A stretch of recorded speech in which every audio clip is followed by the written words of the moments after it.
Johnny Mac with your daily comedy news. If you're new to the show, this week, especially today, is going to be a little bit more of a deep dive than usual. If you're a regular listener, you know what I do here. If you are new, often I'll play the hits. I'll talk about Dave Chappelle and John Mulaney. This is going to be a little more in the weeds. This is the week where the Just For Laughs Montreal Comedy Festival really hits the sweet spot. So I may be talking about some comedians you're not that familiar with. I spent my morning planning my trip. I'm heading up there to catch New Faces, so let me tell you about that, because the press release came out Monday midday, and they announced who would be on the list. New Faces has a track record of discovering some of the most talented up-and-coming artists in the past. Some of the new faces: Kevin Hart, Mike Birbiglia, Amy Schumer, Joe Coy, Kumail Nanjiani, Colin Jost, Taylor Tomlinson. Okay, you get it. So the names I'm about to read aren't going to be names you know yet, but we'll keep an eye on these people, and I love going to see new faces. Pete Holmes is your host on Wednesday night. First up, Ali Colbert. Colbert with a K was once an NBC page at 30 Rock, where she worked on shows like SNL, Fallon, and Seth Meyers. She made her debut in that very building performing stand-up on The Tonight Show. Ali Makovsky is a stand-up comedian, actress, and writer who began her stand-up comedy career shortly after high school. She quickly established herself in the LA comedy scene, where she became the first regular to perform on over 100 episodes of the Comedy Store's weekly Kill Tony podcast. She has a popular series on Instagram where she talks to strangers online and hosts a podcast called Resting Bitch. Andrew Orolfo is a Filipino-American comedian who's an established staple in the San Francisco comedy scene. He's been featured in SF Sketchfest, Limestone Comedy Festival, and Comedy Central's Clusterfest. Brandy Denise, stand-up actor and writer, just wrapped filming a series regular role on the BET game show Games People Play, and can be seen recurring on Stars of Power and Power Book 2 Ghost. Boyd's an alumnus of Chicago's Second City. Brian Bahe, hope I'm saying your name right, Brian, B-A-H-E, is an indigenous gay comedian and writer originally from Phoenix, Arizona, now based in New York. He taped a stand-up set for Comedy Central's Stand-Up Featuring, headline Caroline's on Broadway, and his writing has been published in McSweeney's. Emil Wakim, W-A-K-I-M, is a stand-up comedian writer currently based in Brooklyn by way of Bloomington, Indiana. Recently served as a consulting producer on The Wendy Williams Show. Ethan Simons Patterson is a New York-based comedian from the suburbs of Chicago who just graduated from NYU's nursing school. When he's not working at a children's hospital, he performs at the Comedy Cellar, Caroline's, New York Comedy Club, and the Bell House. Ever Maynard is a 3-time award winner for their role in The Feels and appeared in the Duplass Brothers Paddleton for Netflix. An improviser and comedian, Maynard trained at the Second City in Chicago and the Groundlings. Wow. Their one-person show, Let Me Be Your Main Man, was picked as one of the best U.S. imports at Edinburgh Fringe. Very nice. Fabrizio Capano, one of the most well-known comedians in Latin America, and is the first South American comedian to shoot an original comedy special for Netflix. Actor and writer of the hit Chilean comedy show El Club de la Comedia. Love my pronunciation there, right? Were you impressed? Yes. Was also part of a comedy supergroup with the top 5 comedians from 5 countries in Latin America. Gianmarco Sourcee is a stand-up comic, actor, and writer based in New York City. He won critical acclaim for his stand-up special and documentary Shelf Life, and is a host of the popular podcast The Downside. Hannah Berner grew up playing competitive tennis professionally. And for the University of Wisconsin, she emerged on the comedy scene by directing, editing, and acting in videos on Instagram and writing viral tweets. She's got 2 hit podcasts, Giggly Squad and Burning in Hell, Burning B-E-R-N-I-N-G. Jared Goldstein can be seen on Season 2 of Hulu's Dollface. In 2019, he was chosen as one of New York Comedy Festival's Comics to Watch, as well as Time Out's Comedians to Watch. Lara Bates, B-E-I-T-Z, again, I hope I'm getting everyone's name right, is a fast-rising star in the LA comedy scene. She was selected as the first comedian to perform stand-up on Comedy Central's Lights Out with David Spade, where she became a red carpet correspondent and a regular panelist. Laura Peek, P-E-E-K, is one of the most promising young LA-based stand-up comics to come out of Nashville's bustling comedy scene. She was named one of the 50 best undiscovered comics in the country by Thrillist, and has been featured in Comedy Central's Roast Battle, as well as many prominent festivals such as Laughing Skull, Limestone, and the Nashville Comedy Festival. Marcelo Hernandez, stand-up comic, writer, and actor based out of New York and Miami. He has toured with acts such as Jim Brewer, Gilbert Gottfried, and more. Currently acts as creative director and host for Only in Dade, a Miami-based media company that delivers daily news, sports, and pop culture commentary to its online audience. Currently performing on select tour dates with Tim Dillon. Michael Roland is a New York-based stand-up comic and actor who's been featured multiple times on This Week at the Comedy Cellar on Comedy Central, as well as Stupid Questions with Chris Stefano and Pause with Sam J. 2019, he was a finalist in New York's Funniest Stand-Up. That was a competition at the New York Comedy Festival. Pat Regan is a stand-up comedian in New York City of all places, says the paragraph I'm reading from. After 3 years as a house improviser at the UCB Theater in New York, he spent the past few years focusing exclusively on stand-up. Pink Fox, Foxx, has toured around the country with DeRay Davis, opened for Dave Chappelle, Patton Oswalt, and Russell Peters, not bad. She's performed at the world-famous Comedy Store, Melrose Improv, and the Laugh Factory in Hollywood. Sabrina Wu is a Brooklyn-based comedian, writer, and actor. Their stand-up has been selected for the New York Comedy Festival, Women in Comedy Festival, and Laughing Skull Comedy Festival. Skyler Higley, Higley, is a stand-up comedian, writer, and actor who comes out of Chicago. His razor-sharp writing earned him a WGA award while on staff at Conan. Skyler is currently a staff writer for The Onion. The New Faces of Comedy, tomorrow night, 2 shows, 7 and 9:30. Pete Holmes is your host. Some of the other shows I'll tell you about later in the week are New Faces of Comedy Characters, New Faces of Comedy Unwrapped, also hosted by Pete Holmes, New Faces of Comedy Creators, hosted by Jake and Amir, and New Faces of Comedy Canada, hosted by Deanne Smith. We'll talk about those later in the week.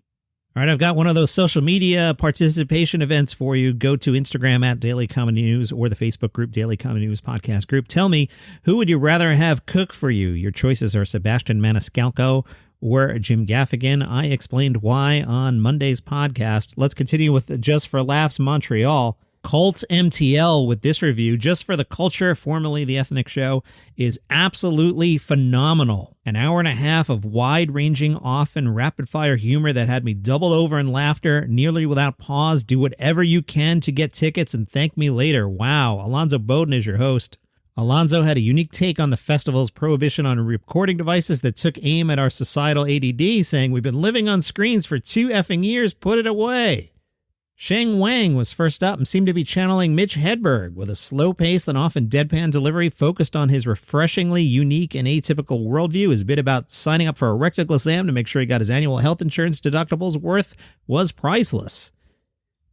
Themes of millennial fancy poverty permeated throughout, such as his begrudging acknowledgement that he doesn't yet make fancy juice money, and his acquisition of a juicer to save money and live more healthily constituted a top-of-the-line mistake. He also had an observation on organic produce, which is, you know it's natural because it's dirty. Next up was Paul Rabloskas. I don't think I got that right. Rabliauskas. I'm not familiar with Paul. The writer says Paul struck him as a slightly nervous latter-day version of Sam Kinison. Wow, he was a tightly wound ball of pure energy, though you could tell, and I think he admitted it, this was the biggest crowd he'd ever played for. The best joke from his set was about talking crap with other video game players, some of whom were evidently young white boys living in relative privilege. You ever talk to a white kid who's never felt guilt before? You can't roast him.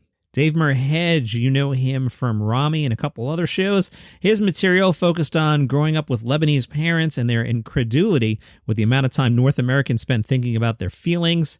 He joked about the subject of revealing to your Lebanese parents that you're seeing a therapist. She's probably white and she's going to turn you against the family. The best line from his set was a memory from his pubescent years, walking past his mother in the kitchen who calls out to him, "Jesus will choke you in your sleep if you masturbate." Some Alonzo Bowden lines. White supremacists are without fail the least supreme white people. The U.S. is the #1 reality show in Canada. Joking about U.S. Supreme Court Justice Clarence Thomas and his equally horrible wife, Ginny.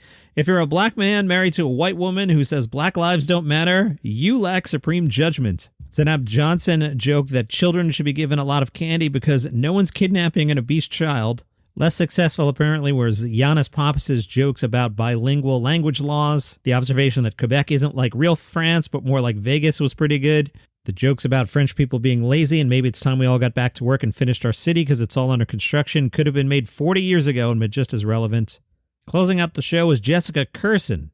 She got a standing ovation. Her rapid-fire impression of a teen girl whose brain has been rewired by constant social media use was both frighteningly accurate and hysterically funny. Just for the Cultures at Club Soda all week, 7 o'clock. Tommy Tiernan has a show tonight at 7 o'clock. The Montreal Times caught up with Tommy, who said, coming back to Montreal for the 40th anniversary of the festival, I get this fear of inadequacy. I have this flock of stories and reflections about Irish culture, but there's a ghost of tremendous religion that has to process a type of post-traumatic stress disorder because of 800 years of colonization.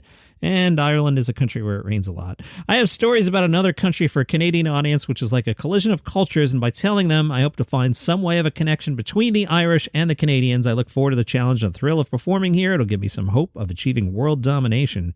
He said, Canadian stand-up comedy is more surreal, especially that of Sean Cullen and Harland Williams. Canadians have grown up watching British sitcoms on their TV networks, and they get the silliness that went with them, which is why Canadian comics are on top of their game.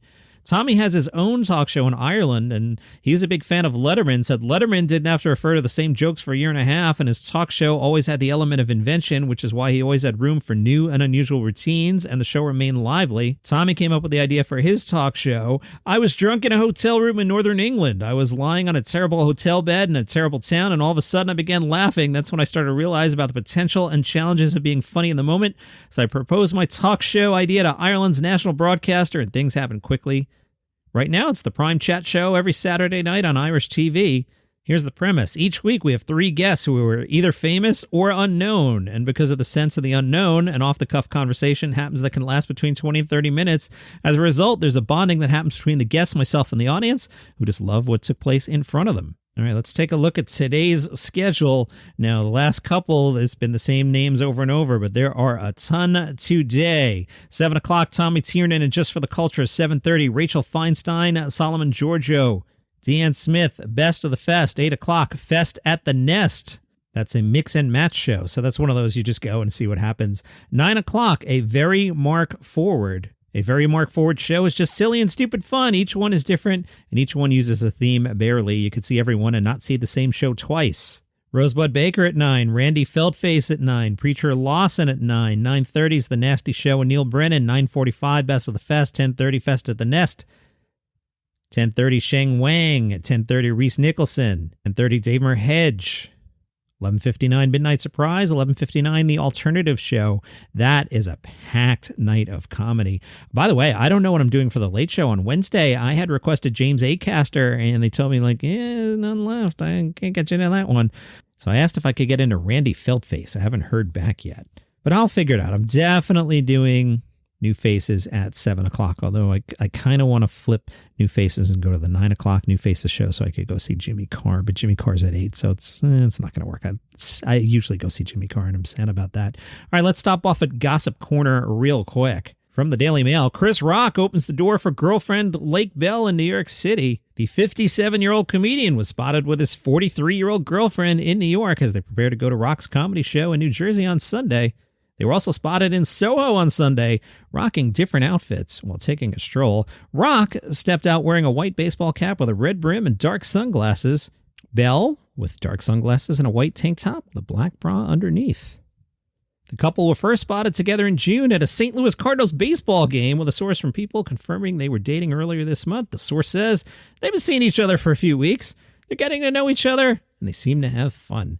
And that's your comedy news for today. It's going to be a jam-packed week. You can follow the show for free on Apple Podcasts or Spotify, wherever you get your shows. See you tomorrow.